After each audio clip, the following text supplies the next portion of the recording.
Zezé, e você também, telespectador aqui, ouvinte do Grupo Bandeirantes, a gente tem um convidado que a gente vai colocar nessa conversa também. Isso. Está conosco aqui no estúdio da Band o prefeito de Sorocaba, José Crespo, do Democratas. Prefeito, muito obrigado por ter aceito o nosso convite. Uma boa tarde para o senhor.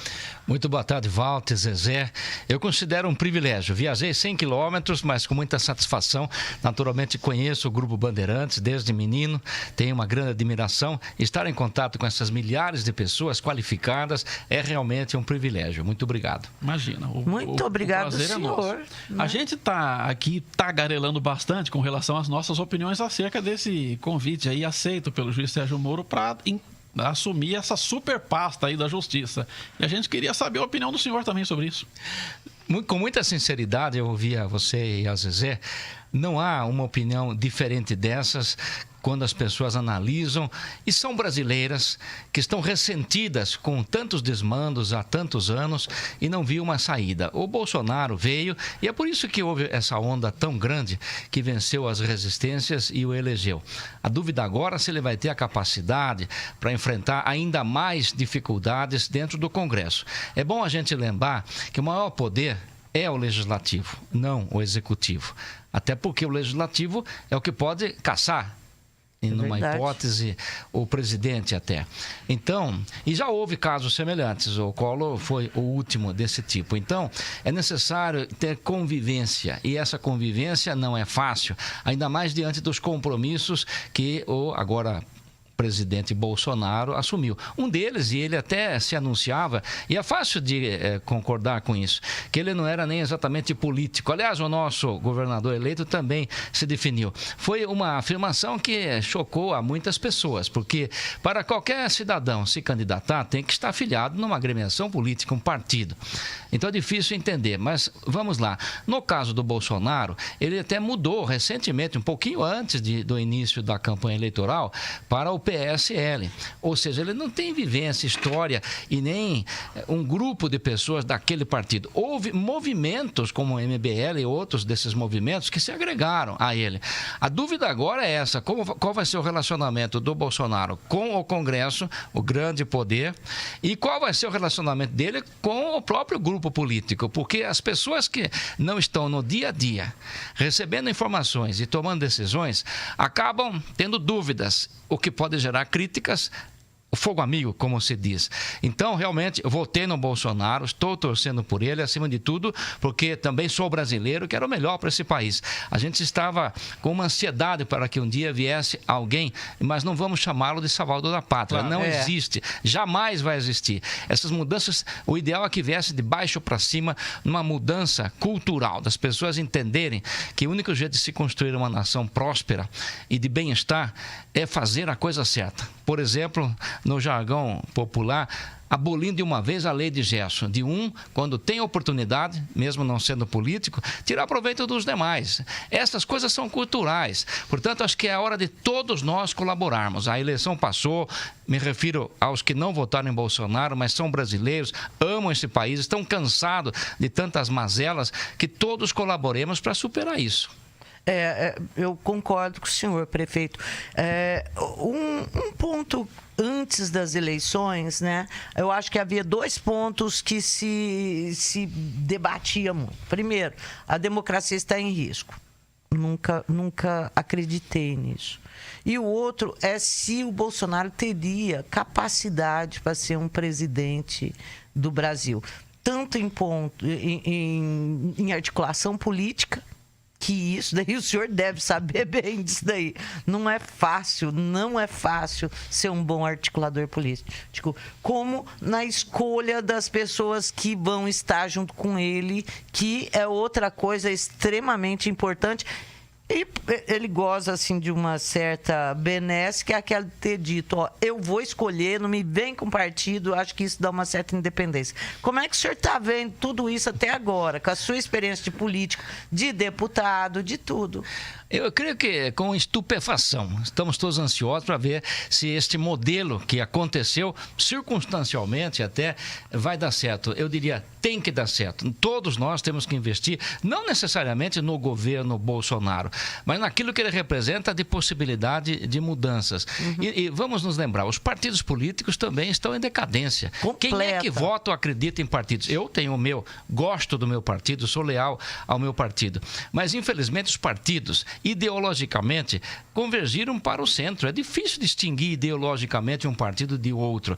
Ainda assim, creio que eles são válidos, pelo menos se não for por um programa ideológico, como eu disse, difícil de identificar, mas pelo menos pela alternância no poder. É importante que haja essa alternância, porque nenhum grupo e também nenhuma pessoa consegue, ao longo do tempo, satisfazer todas as necessidades ou clamores. E a corrupção, não necessariamente financeira, deterioração de costumes. Se a pessoa ou o grupo perdura no poder, eu concluo que há uma deterioração. Portanto, a alternância, eu creio que é importante.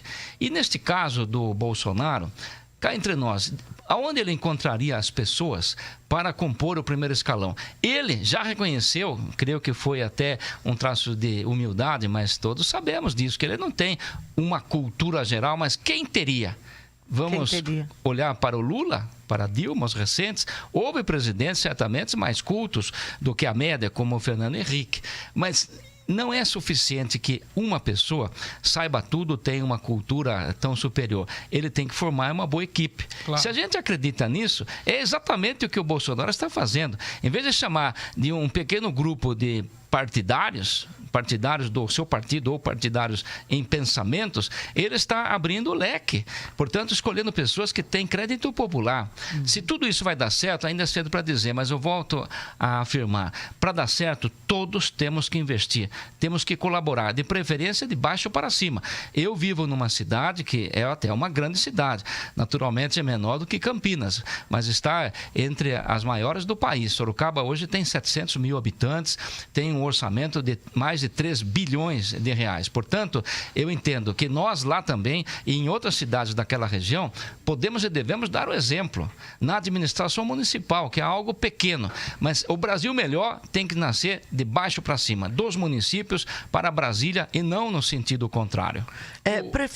Desculpa, eu queria saber, eu fiquei curioso para saber, no lugar do Sérgio Moro, se o senhor aceitaria ou não o cargo? Olha, difícil dizer. Na verdade, você me pega de surpresa. Eu creio que esse convite não viria.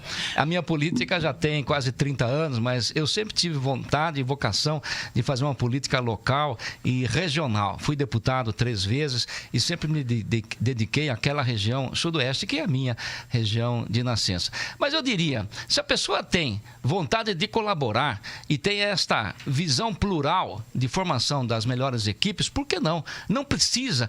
Tem que ter segurança. Nessa vida política, com tantas coisas difíceis ou até maldades que campeiam, a pessoa tem que ter alguma vivência, senão não vai aguentar realmente. Desiste logo no começo. Mas se tiver essa experiência, essa visão do ambiente político, pode e deve aceitar. Ou seja, qualquer um de nós com alguma experiência ou visão política, a gente deve aceitar se convidado.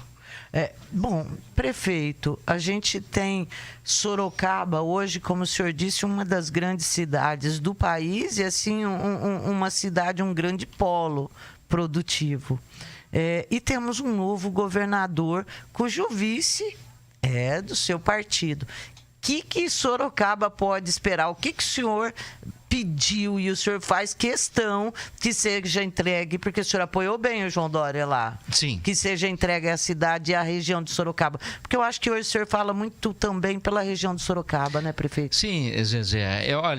Meu pai foi prefeito da minha cidade, ele foi levado por amigos na época, ele não era uma pessoa que tinha uma carreira política. Fez um bom governo. Eu tenho orgulho de dizer, e portanto estou seguindo esta mesma linha, que ele jamais sequer foi acusado de qualquer ato de improbidade ou de corrupção. Isto é o primeiro passo, mas não é suficiente. Fez o melhor governo que ele pôde. Projetou o nome. No fim, alguns anos depois, o meu nome também foi lançado. Qualquer um de nós pode recusar. Como você, Walter, acabou de perguntar, visando o cargo de ministro, mas também o chamamento para outros cargos é uma decisão pessoal, porque a política é muito exposta. Isto prejudica a família também. Então é preciso fazer essa consulta, porque é o ambiente mais sagrado da sua família, onde você busca refúgio nas piores horas em que a política afeta. Então, eu aceitei, eu fui deputado 3 vezes, deputado estadual, depois fui vereador mais 2 vezes, até que as circunstâncias me levaram ao cargo de prefeito. A minha visão é no sentido de que a administração pública tem solução. Mas você tem que ter a cabeça no lugar, tem que se cercar de boas pessoas e também tem que procurar fazer a coisa certa. Tem maus exemplos nesse país, mas a visão que eu tive, principalmente na Assembleia Legislativa, porque lá a quantidade de parlamentares é muito maior, são 94. Se você procurar a melhor pessoa, na sua opinião pessoal, você encontra naquele ambiente. Mas se procurar a pior pessoa, você também encontra. Mas isso é natural, é o chamado corte vertical na sociedade. Isso também se chama democracia. Portanto, nós temos que louvar, temos que nos mobilizar para que a gente consiga eleger metade mais um de gente de bem, pelo menos, para fazer a diferença nesses locais. Porque o legislativo é o poder mais importante que estabelece as regras e depois fiscaliza, é o controle externo do executivo. Portanto, a minha experiência e lá em Sorocaba é nesse sentido. Eu também tenho muitas dificuldades no meu dia a dia em termos do convencimento dos demais atores no mesmo processo político. Os vereadores da nossa Câmara, são 20 pessoas. Aliás, Zezé, cá entre nós, até naquele ambiente familiar, há discrepâncias de pensamento. O que a gente espera que seja a vida política quando tem interesses, mesmo que legítimos? Vamos deixar de lado os interesses escusos e corruptos. Mesmo sendo legítimos, cada um de nós pensa diferente. É a política, Eu sou corintiano, tenho que conviver com palmeirenses, são paulinos, e por que não? Há um denominador comum que a gente pode encontrar. Prefeito, tem um detalhe, o senhor está falando, o Zezé lembrou que o senhor trabalhou fortemente, pelo menos fez campanha em favor do governador agora eleito, João Dória, né? E só que parte do secretariado do senhor é do MDB, que por sua vez fez campanha para o Paulo Scaff, que por sua vez depois apoiou claramente, assintosamente, o Márcio França. Ele declarou, né? Ele declarou apoio. Isso, declarou apoio ao Márcio França no segundo turno. Resumo da ópera, o senhor está pensando em fazer uma reforma administrativa ou não vai precisar tanto? Não, eu creio que não vai precisar tanto, mas a explicação a que eu me remonto neste momento é que há vários anos foi tentada a chamada verticalização eleitoral, que não deu certo. É uma das coisas que não deu certo aqui, mas por que não deu certo? Creio que porque ideologicamente, como eu já disse, todos os partidos, são pouco mais, um pouco... São os mesmos. Né? Você diz, o Partido Verde, não. Ele luta pelo meio ambiente. Claro, mas todos os demais também. Até a obrigação de lutar pelo meio ambiente tem. É difícil distingui-los. Então, a verticalização não deu certo. Há uma liberdade total. E nessa liberdade acontecem essas excrescências, realmente, né? São alianças federais, estaduais e municipais discrepantes. E ainda a defasagem no tempo, porque a cada 2 anos temos um tipo de eleição diferente. Mas as alianças, então, vêm de pelo menos 2 anos atrás. No meu caso, de fato, eu fui eleito numa aliança de 13 partidos e de uma forma ética. Eu mantive essa aliança até agora e estão me ajudando a trabalhar, porque cá entre nós, eu sou partidário, mas não sou fanático pelo partido e acho que o fanatismo é algo ruim que a gente tem que evitar. Portanto, eu mantive esse governo plural baseado na aliança que me elegeu. Daqui para frente, depois deste processo eleitoral, possivelmente a gente tem que fazer novos arranjos, até porque a divisão de poderes no Congresso Nacional, que é o que mais conta, até visando eleições futuras, mudou bastante agora, depois do resultado no mês de outubro. Mas a gente vai indo bem no governo sendo plural, ou seja, eu dei liberdade aos meus secretários. Claro que dentro das normas legais, nenhum de nós fez campanha durante o expediente e utilizando a máquina pública, é bom lembrar isso. Mas fora dessas restrições, houve secretários que trabalharam para esses 3 candidatos. E aliás, os 3 já eram amigos meus. Eu tenho amizade tanto com o Paulo Scaff como o Márcio França, mas o meu candidato da aliança foi João Dória. E principalmente porque o candidato a vice, Rodrigo Garcia, e quero até fazer um chamamento especial oficial, agora não é mais campanha, posso porque vem do meu coração, do meu sentimento convicto.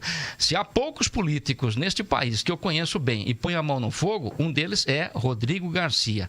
Eu realmente tenho acompanhado a trajetória dele há quase 20 anos, desde que ele se tornou secretário adjunto do Cabreira, no governo Mário Covas. Foi quando eu tive a minha primeira legislatura como deputado estadual. Faz tempo mesmo. Então, venho acompanhando, digo para você, esse moço tem uma perspicácia, uma capacidade de conciliação.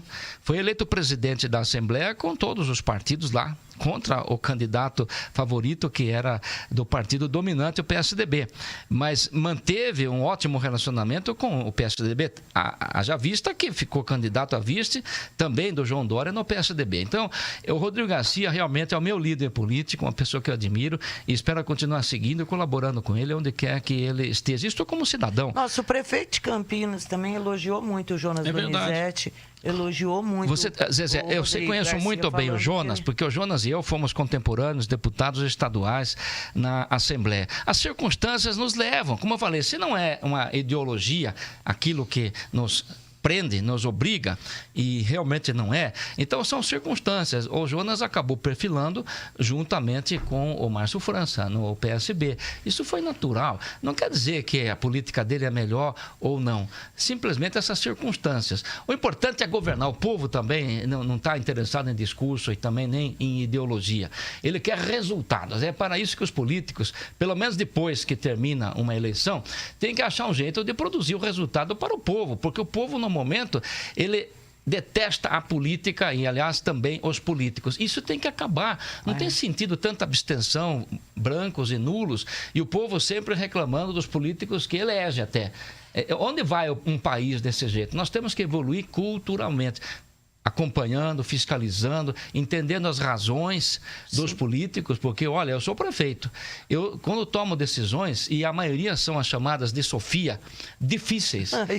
Mas a gente está lá, está sendo pago para tomar alguma decisão, porque se você ficar em cima daquele muro, não tomando decisão nenhuma, é pior. Empurrando com a barriga é a pior situação. Agora, as decisões são sempre dolorosas e a população não tem as informações para poder avaliar o porquê você tomou determinada decisão. Então, vem críticas. Críticas porque o ambiente político está totalmente deteriorado.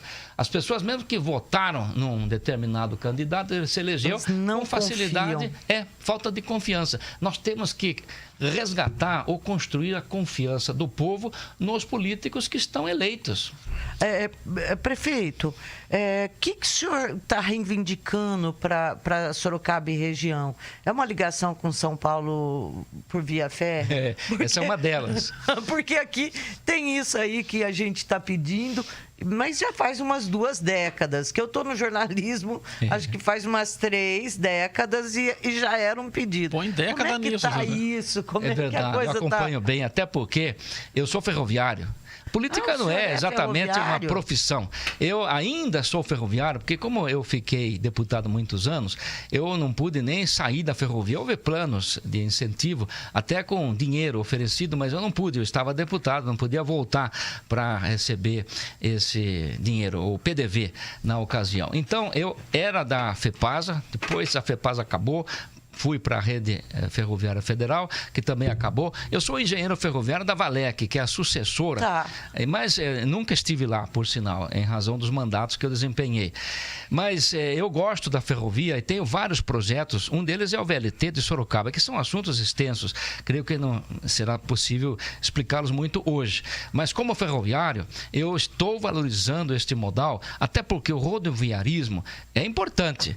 Vamos dizer, até foi mais importante do que os demais modais. Mas outros não poderiam ter sido abandonados. A ferrovia foi abandonada e a situação hoje é o congestionamento das estradas, a impossibilidade de aumentar ou construir mais estradas. Então, nós temos que resgatar a ferrovia. O que se chama hoje de o trem intercidades. Esse trem intercidades está projetado, porém, há muitos anos, né? No trecho da capital para São José dos Campos, capital Campinas e capital Sorocaba.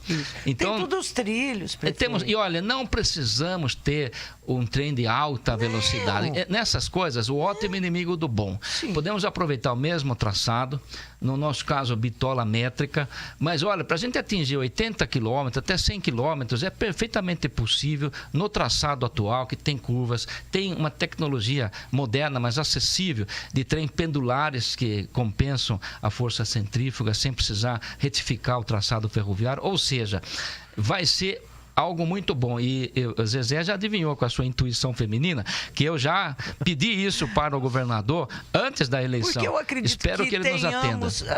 O grande centro que é Sorocaba, acho que a gente tem os problemas meio parecidos já. É verdade. Embora Campinas seja grande, é um pouco maior. Mas é um pouco maior e a partir de um certo ponto é tudo cidade grande. Eu sei. E tudo ligado a São Paulo. A gente está muito próximo, o senhor está muito próximo, Campinas está muito próximo. É verdade. Então é uma Me permita relação dizer, eu gosto muito de umbilical. Campinas, já residi em Campinas durante vários anos. Eu sou aluno da Unicamp. Eu sou engenheiro eletricista da Unicamp, portanto, há uma lembrança muito boa da minha vida aqui na cidade. Vivi muito em Campinas durante vários anos. Agora, prefeito, ainda com esse negócio de trilho, a gente queria saber dentro das características de Sorocaba, porque esse trem de alta velocidade, na década de 70, tinha-se a intenção de construir o trem-bala, ligando a região de Campinas a São Paulo. Aí foi diminuindo, fazendo projetos Nem mais... dá tempo de brecar. Isso, projetos mais módicos, vamos dizer assim. Agora, tem hoje o BRT, né, o sistema de ônibus rápido, que dentro das cidades começou a ser uma realidade, e também tem o veículo leve sobre trilhos. Lá em Sorocaba, tem... como é que é a situação do transporte lá? Está sendo pensado, está sendo implementado transporte de massa desse tipo? Sim, está neste governo. O caso do VLT é mais recente, então nós ainda estamos em estudos preliminares, mas a viabilidade já foi confirmada. E por quê? Em Sorocaba, porque é uma cidade antiga, a mancha urbana cresceu nos dois lados, de uma forma igual, inclusive. Portanto, nós temos condição de aproveitar a linha do trem, que hoje está ociosa. O transporte de cargas, naquele nosso trecho, ele hoje é muito pouco, uma vez por semana apenas. Portanto, é compatível com o transporte metropolitano.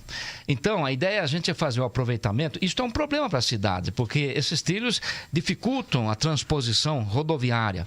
Nós temos que, então, que aproveitá-los de uma outra forma, que é justamente o VLT. Nós já temos a aprovação do DINIT, já temos um COI, que é um acordo preliminar com a Rumo, que é a detentora da concessão federal de cargas, para que a gente desenvolva o transporte VLT de passageiros metropolitanos em Sorocaba. E nós não temos dinheiro para isso, é um projeto caro, mas nós estamos trabalhando o incentivo para que grupos nacionais e internacionais venham operar por um termo de longa duração após isso. E estamos fazendo a operação urbana consorciada, no sentido que já foi feito em poucas cidades do Brasil. Curitiba foi uma dessas poucas, no sentido de a gente vender títulos, porque depois que o VLT estiver pronto, o adensamento nas proximidades do eixo do VLT vai valorizar bastante essas propriedades, então esses títulos também terão rendimentos. Na busca de recursos. E o melhor de tudo, quero afirmar, nós estamos trabalhando na harmonia, na integração dos empresários de ônibus. Temos duas grandes empresas em Sorocaba, o Grupo Constantino e o Grupo Júlio Simões. E eles estão bem entre si e conosco. Lá nós pagamos por quilômetro rodado. Foi um avanço que nós conseguimos há vários anos. Então o que acontece? Qual que é o valor da passagem? Hoje é 4,10. Tá. Mas se você tem uma empresa de transportes, que diferença faria se você recebe por quilômetro, receber o que é de seu direito na planilha rodoviária ou ferroviária? Nada, sua margem de lucro será a mesma.